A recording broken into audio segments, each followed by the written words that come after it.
The team name is Atlas, and it was derived from the statue of Atlas, the Greek god. We came up with it just because we wanted to create kind of this unified brand identity. So we came up with the name and the branding before we came up with our product, but we always knew that we wanted it to be quite professional and quite scalable, so we decided to go for Atlas. And describe your product to us, because it's something that we hadn't sort of heard of before. So so our product, so we market it as an effervescent soap tablet. So what that basically means is, what we've done is we've turned soap essentially into a relatively small tablet. You fill up a bottle with water, tap water, standard tap water, you drop the tablet in, you leave it for 20-30 minutes, and the water which you've put in there will turn into soap. The reason behind sort of doing that is partly reducing plastic, by not having to have the constant, buying those bottles in the supermarket and throwing it away. It saves all that plastic waste, and it's also far more it's carbon efficient. Carbon efficient. That's what I was looking for. Yeah, it's a lot less carbon dioxide emissions per kilo you transport, because obviously you're not carrying the water weight. And it actually works out as cheaper, doesn't it? Yes, it does. It works out cheaper than the market competitor. Yeah. So who actually makes this? Who makes it? All of us. All of us as a team. Yeah. So we will meet up whenever we can, really, as a full team, and we'll have every few weeks a production night where we all work as a team to sort of produce as many as we can. Let's through that process, and how is it made? What actually goes into this? So, in terms of the production, there are a series of chemicals which it's on all our packaging in case anyone is worried about allergens, and then we sort of collate them into one larger mixture, and then we add a very small amount of liquid so that they adhere to each other and create a solid tablet, and then in that process we add a few essential oils in order to scent it, and then so we have a soap that is enjoyable. I'm still quite bewildered by this, because there was nothing like this when I did this sort of thing. But just from that basic premise of, I suppose really, why was it that you wanted to set out on this? What was it about because there's clearly an idea beyond just the business sense here. What was it that wanted to take down sort of the green credentials of the business? Do you mean in terms of kind of? Yeah, well, I mean, there's clearly like an environmental side of this to it as well. What was the sort of driving force behind that particularly? So when we initially brainstormed, we always thought that we wanted to come up with something that would solve perhaps not a huge social issue, but all good products in the modern times have stemmed from some sort of kind of issue. So AirPods, you wouldn't ever think that wires were an issue, but AirPods have become one of the biggest products on the market. So we did kind of initially think, how can we solve an issue that is perhaps seemingly ostensibly trivial, but we could really make an impact on the market. And we thought about plastic waste, and we thought about all sorts of kind of things that we thought might be realistic for us to achieve within this company program. And then we came up with this idea, and everybody kind of agreed that this was our way to make that seemingly trivial issue, we can solve it and we can improve the market. And so what is sort of the markup on these? What does it cost them to make, and what are you been selling for?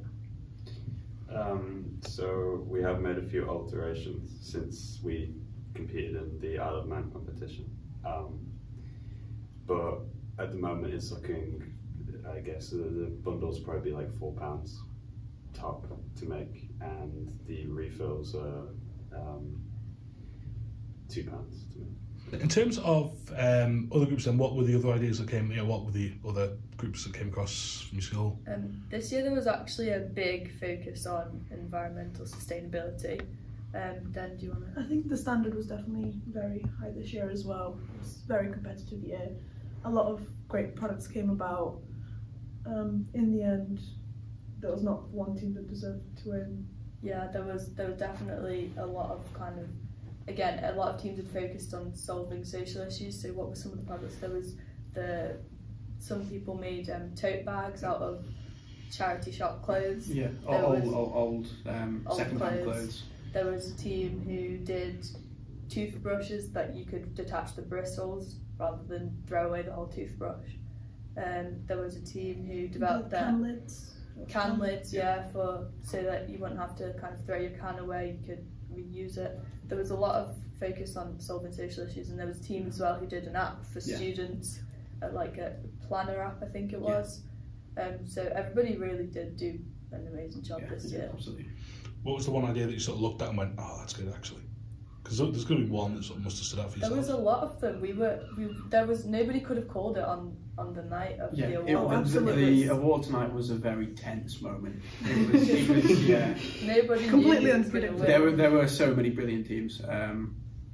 For me, I'm not sure, to be honest. It's a very difficult question. There is not It one a very team difficult that stood out. And must seem like a bit of a cop out, but it's genuinely Yeah, nobody could call who would be first, second, third, and there were teams who we thought would definitely be in the top three who potentially didn't get an award. That's how competitive it was. There was even the first place award, which as they were unveiling who it would be, the speech it sounded quite specific. In hindsight, it sounded quite specific, but it was actually very, there are a lot of teams that it could have applied to at the time, so it sort of shows how focused everyone was on their businesses. So now you've won, what happens next? So next we are travelling to Estonia in July, and what we're doing in Estonia is it's essentially a repeat of what we did on the Isle of Man. We're marked and assessed in the same way that we were here, but in Estonia we'll be competing against the winner from every country that takes part in this competition.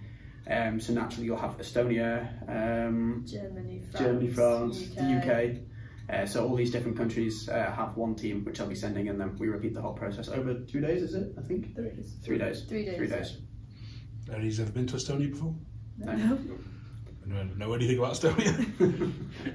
Tallinn, we've had a look at some of the activities and stuff, and we're going to Tallinn, the capital, and it should be a really good experience. We're gonna, I think, go on a tour, because obviously we're from the Isle of Man, so shipping all of our products and stuff does pose an issue for us against teams who can simply ship their trade stand and everything on a minibus. So we are going a few days earlier, so we will have a look around the city, I think. Yeah, have a few tours. we'll have some time, yeah. You're not driving all the way out, you are flying, aren't you? We're flying, yes. That's good. That's a bloody long way.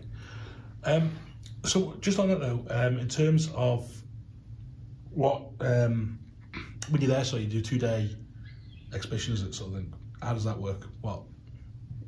So there's 4 main parts, fundamentally, of the competition.